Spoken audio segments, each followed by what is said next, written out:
Hello student, हमारे 3 chapter complete हो गए हैं 11th की बायोलॉजी के और ये है 4th चैप्टर जिसका नाम है animal kingdom.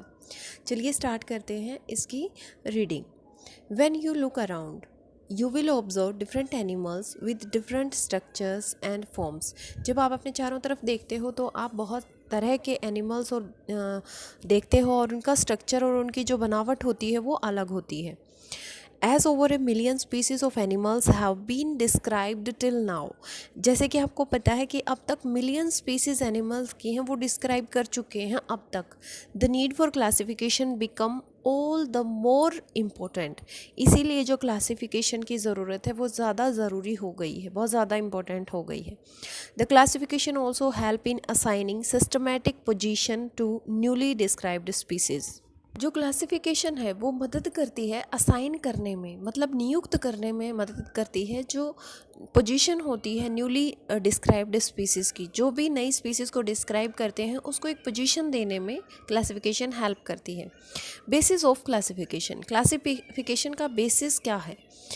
In spite of differences in structure and form of different animals, there are fundamental features common to various individuals in relation to arrangement of cells, body structure, nature of xylem, pattern of digestion, circulatory और reproductive systems। जो animals हैं उनके structure में, उनकी form में differences हैं, बहुत ज़्यादा अंतर है। इसके बावजूद भी कुछ फंडामेंटल फीचर्स हैं जो कॉमन है कुछ इंडिविजुअल्स के लिए, जैसे अरेंजमेंट ऑफ सेल्स है, बॉडी सिमेट्री है, नेचर ऑफ सिलोम है, पैटर्न ऑफ डाइजेशन है, किस तरह से डाइजेशन होता है ना, सर्कुलेटरी और रिप्रोडक्टिव जो सिस्टम्स हैं उनमें सिमिलरिटी है। These features are used as the basis of animal classification and some of them are described here. ये जो फीचर्स हैं ये बेसिस बनाया गया है एनिमल क्लासिफिकेशन का, उसमें से कुछ यहाँ पे डिस्क्राइब किए गए हैं। सबसे पहले लेते हैं level of organisation.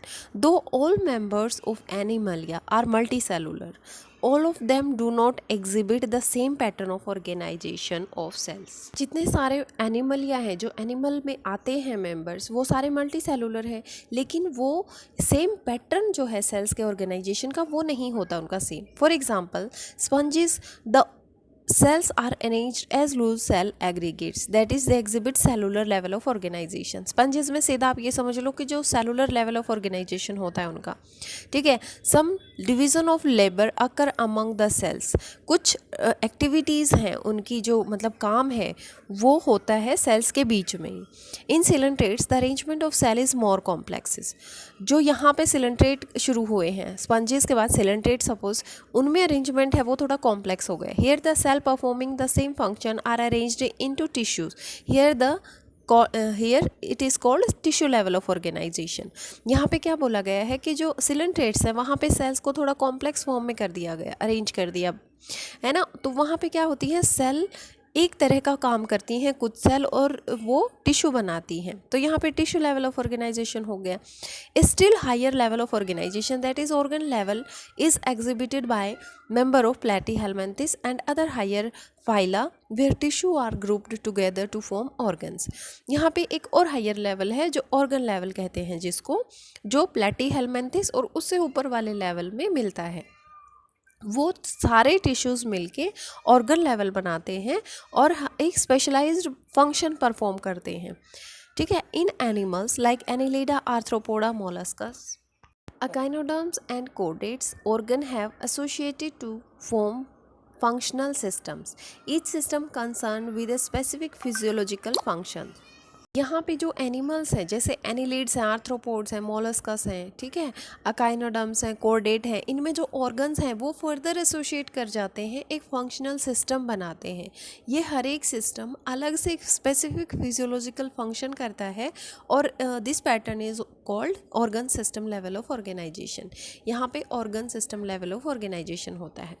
Organ system in different groups of animals exhibit various pattern of complexities. जो ऑर्गन सिस्टम होता है, अलग अलग जो एनिमल्स के ग्रुप हैं उसमें बहुत ज़्यादा कॉम्प्लेक्सिटीज़ शो करता है, पैटर्न अलग होता है उनका। जैसे कि digestive system in platyhelminthes has only a single opening to the outside of the body, that serves as both mouth and anus.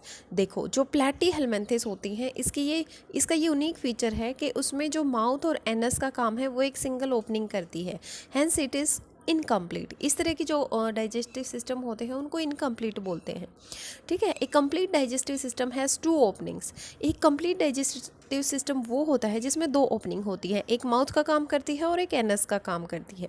Similarly the circulatory system में बी ऑफ 2 टाइप्स। जो सर्कुलेटरी सिस्टम है वो भी 2 तरह का होता है। एक होता है open type in which the blood is pumped out of the heart and the cells and the tissue are directly bathed in it, and closed system in which the blood is circulated through the series of vessels of varying diameters। देखिए जो open system होता है ना उसमें जो blood होता है वो पंप होता है, हार्ट से बाहर चला जाता है, सेल्स में सीधा चला जाता है, टिश्यूज़ में चला जाता है डायरेक्टली, मतलब मतलब जहाँ सेल में जाना होता है वो डायरेक्टली चला जाता है, उनको घेर लेता है, एक तरह से नहा लेती हैं सेल्स, ठीक है। लेकिन जो क्लोज सिस्टम होता है ब्लड सर्कुलेट करता है, एक सीरीज़ होती है वेसल्स की, ठीक है। ये वेसल्स का नाम है आर्टरीज, वेन्स एंड कैपिलरीज, जिनकी डायमीटर भी अलग अलग होती है। तो जो कैपिलरीज के थ्रू होकर जो ब्लड जाता है वो होता है क्लोज सिस्टम। अब बात आती है सिमेट्री की। अच्छा, जितनी भी ये टर्म्स आ रही है ना ये हमारे आगे आर्थ्रोपोडा, सिलेंट्रेटा जो भी हम क्लासिफिकेशन पढ़ेंगे उसमें आपको फिर से रिवाइज करनी पड़ेंगी ताकि आप अच्छे से इसको याद कर लो, ठीक है। अभी आपको याद नहीं होगा ओपन सिस्टम क्या था, क्लोज सिस्टम क्या था। अगर हो गया है तो मच बेटर है, नहीं तो आप एक बार फिर से अपनी बुक लेके उसमें हाईलाइट कर लें और फिर से पढ़ें इसको। सिमेट्री की बात करते हैं। Animal can be categorised on the basis of their symmetry. Animal को उनकी कैटेगरी जो एक दी गई है वो सिमेट्री के बेस पे भी, जैसे स्पंजेस आर मोस्टली एसिमेट्रिकल। जो स्पंजेस होते हैं वो एसिमेट्रिकल होते हैं। अब एसिमेट्रिकल क्या होता है? Any plane that passes through the centre does not divide them into 2 equal halves. कोई भी एनिमल को अगर हम सेंटर से काटेंगे तो वो 2 इक्वल भाग में नहीं बंटता है, नहीं काट सकते हम उसको 2 इक्वल भाग में, उसको एसिमेट्रिकल कहते हैं। When any plane passing through the central axis the body divide the organism into 2 identical halves, it is called radial symmetry. देखिए जब हम किसी की बॉडी को सेंटर से काटते हैं और वो इक्वल 2 भागों में बंट जाती है तो उसे रेडियल सिमेट्री कहते हैं, ठीक है। Coelentrates, ctenophores and echinoderms have this kind of body plane। अब इसको कैसे याद करेंगे, क्योंकि इतने सारे क्लासिफिकेशन में सिर्फ 3 ही दे रखी हैं जिनकी सिमेट्रिकल बॉडी है, रेडियल सिमेट्री है, ठीक है। रेडियल सिमेट्री को इसको हम ट्रिक से करेंगे, ठीक है। Animal like annelids, arthropods etcetera where the body can be divided into identical left and right halves in only 1 plane exhibit bilateral symmetry. कुछ एनिमल्स ऐसे होते हैं जिनके एग्जैक्ट लेफ्ट और राइट हाफ एग्जैक्टली इक्वल होते हैं, ठीक है, जिसको कहते हैं मिरर इमेज कह सकते हैं, वो होती है बाईलेटरल सिमेट्री। और ये किस किस में होता है? एनिलिड्स में होता है, आर्थ्रोपोड्स में होता है, ठीक है, इनकी होती है बाईलेटरल सिमेट्री। चलिए एक बार फिर से रिवाइज करते हैं। एसिमेट्रिकल जिसमें हम बॉडी को डिवाइड ही नहीं कर सकते, चाहे कहीं सेंटर से काट लो, कहीं से भी, ठीक है। रेडियल सिमेट्री जिसमें हम अगर सेंटर से काटते हैं एक प्लेन से तो वो 2 इक्वल पार्ट्स में डिवाइड हो जाता है। बाईलेटरल सिमेट्री में क्या होता है कि जब हम बॉडी को एक प्लेन में काटते हैं, ठीक है, एक सिंगल प्लेन ऐसा होता है जिसमें वो आइडेंटिकल लेफ्ट और राइट में कट जाता है, वो होती है बाईलेटरल सिमेट्री। अब बात करेंगे diploblastic and triploblastic organisms. Animal in which the cells are arranged in 2 embryonic layers, जिसमें सेल 2 एम्ब्रियोनिक लेयर्स में जुड़ी हुई होती हैं। An external ectoderm and an internal endoderm are called diploblastic, जिसमें 2 लेयर होती हैं, जिसमें सिर्फ एक एक्टोडर्म होती है और एक एंडोडर्म होती है। आप यूँ कह सकते हैं कि मेसोडर्म होती ही नहीं है, उसको कहते हैं डिप्लोब्लास्टिक एनिमल्स। एग्जाम्पल सिलेंट्रेट्स, इसका एग्जाम्पल है coelenterate. An undifferentiated layer mesoglea is present in between the ectoderm and mesoderm। एक undifferentiated layer भी present होती है इन दोनों के बीच में, जिसको मेसोग्लिया कहते हैं। याद रखना है आपने, 2 लेयर वाले में मेसोग्लिया प्रेजेंट होती है, मेसोडर्म नहीं होती है। फिगर 4.2 देखें कि इस पिक्चर में दिखाया गया है कि जो डिप्लोब्लास्टिक होते हैं उसमें सिर्फ एक्टोडर्म और एंडोडर्म होता है, और जो बीच वाली लेयर होती है वो अनडिफरेंशिएटेड रहती है, जिसको मेसोग्लिया बोलते हैं। those animals in which the developing embryo has a third germinal layer, mesoderm, in between the ectoderm and endoderm are called triploblastic animals. जिनके बीच में मीजोडर्म प्रेजेंट होती है, क्लियर लेयर होती है, उसको ट्रिप्लोब्लास्टिक एनिमल बोलते हैं। एग्जाम्पल है प्लेटीहेल्मिन्थिस टू कॉर्डेट। प्लेटीहेल्मिन्थिस से लेकर कॉर्डेट में जितने भी एनिमल्स आते हैं सब ट्रिप्लोब्लास्टिक हैं। Next is coelom. Presence or absence of a cavity between the body wall and the gut wall is very important in classification. Coelom क्या होता है? जो कोई कैविटी प्रेजेंट होती है बॉडी वॉल और गट वॉल के बीच में, उसको सिलोम बोलते हैं। ये बहुत ज़रूरी है क्लासिफिकेशन के लिए। The body cavity which is lined by mesoderm is called coelom. जो बॉडी कैविटी मेसोडर्म से लाइन रहती है, घिरी हुई होती है, उसको सिलोम कहते हैं। Animal possessing coelom are called coelomates. जिनमें सिलोम प्रेजेंट होता है, मतलब वो कैविटी प्रेजेंट होती है, उनको सिलोमेट कहते हैं। जैसे annelids, molluscs, arthropods, echinoderms, hemichordate and chordate. Figure 4.3 देखें एक बार। इस डायग्राम में दिया गया है कि सिलोमेट्स, सीडोसिलोमेट्स और एसिलोमेट्स कौन से होते हैं। फर्स्ट है सिलोमेट, क्योंकि उसमें सिलोमेट प्रेजेंट है। In some animals the body cavity is not lined by mesoderm, instead the mesoderm is present as scattered pouches in between the ectoderm and endoderm. कुछ एनिमल्स में जो मेसोडर्म होती है वो पाउचेस के फॉर्म में present होती है, कंटिन्यू लेयर नहीं होती है कोई। Such a body cavity is called pseudocoelom and the animal possessing them are called pseudocoelomates. ऐसे जो कैविटी प्रेजेंट होती है उसको सीडोसिलोम कहते हैं, और जो एनिमल्स में जिनमें ये कैविटी होती है उसको सीडोसिलोमेट्स कहते हैं। जैसे एग्जाम्पल के तौर पे एस्कीहेल्मिन्थिस देखो 4.3 में, इसमें दी गई है कि जो मेसोडर्म है वो पाउचेस की फॉर्म में प्रेजेंट होती है। In which the animal in which the body cavity is absent is called acoelomate.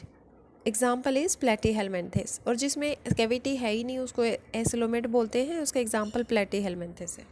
Next is segmentation. Segmentation क्या होता है? In some animals the body is externally and internally divided into segments with a serial repetition of at least some organs. किसी किसी animals की क्या होती है कि बॉडी डिवाइड होती है, एक्सटर्नली भी, मतलब बाहर से भी हमें दिखेगी और अंदर भी वही सिस्टम होगा, और वहाँ पे कुछ एक ऑर्गन्स होते हैं जो रिपीट हो जाते हैं। फॉर एग्जांपल इन अर्थवॉर्म, जैसे कि अर्थवॉर्म है, body show this pattern called metameric segmentation and the phenomenon is called metamerism. जो अर्थवॉर्म है उसकी बॉडी यही पैटर्न शो करती है जिसको मेटामेरिक सेगमेंटेशन बोलते हैं, जहाँ पे कुछ ऑर्गन रिपीट हो रहे हैं, और इस तरह की जो फिनोमेना होता है उसको मेटामेरिज्म बोलते हैं। Next is notochord. Notochord is mesodermally derived rod like structure formed on the dorsal side during embryonic development in some animals. कुछ एनिमल्स में क्या होता है, एक रोड लाइक स्ट्रक्चर बनता है एम्ब्रियोनिक स्टेज में, जो कि मेसोडर्म से बनता है और वो डोर्सल साइड में होता है, ठीक है, तो उसे नोटोकोड कहते हैं। Animal with notochord are called chordates, and those animals which do not form this structure are called non-chordates. Porifera to echinoderms. जिन एनिमल्स में नोटोकोड होता है, मतलब ये रोड लाइक स्ट्रक्चर होता है डोर्सल साइड में, और जो एम्ब्रियोनिक डेवलपमेंट में बनता है, जब एम्ब्रियो का डेवलपमेंट हो रहा होता है तब ये स्ट्रक्चर बनता है, ठीक है। ऐसे ऑर्गेनिज्म जिनमें ये प्रेजेंट है उन्हें कोडेट कहते हैं, और जिनमें नहीं प्रेजेंट है उन्हें नॉन कोडेट कहते हैं। एग्जाम्पल है पोरीफेरा टू echinoderms। इस पार्ट में सिर्फ इतना ही। Thank you for watching Life Science cafe.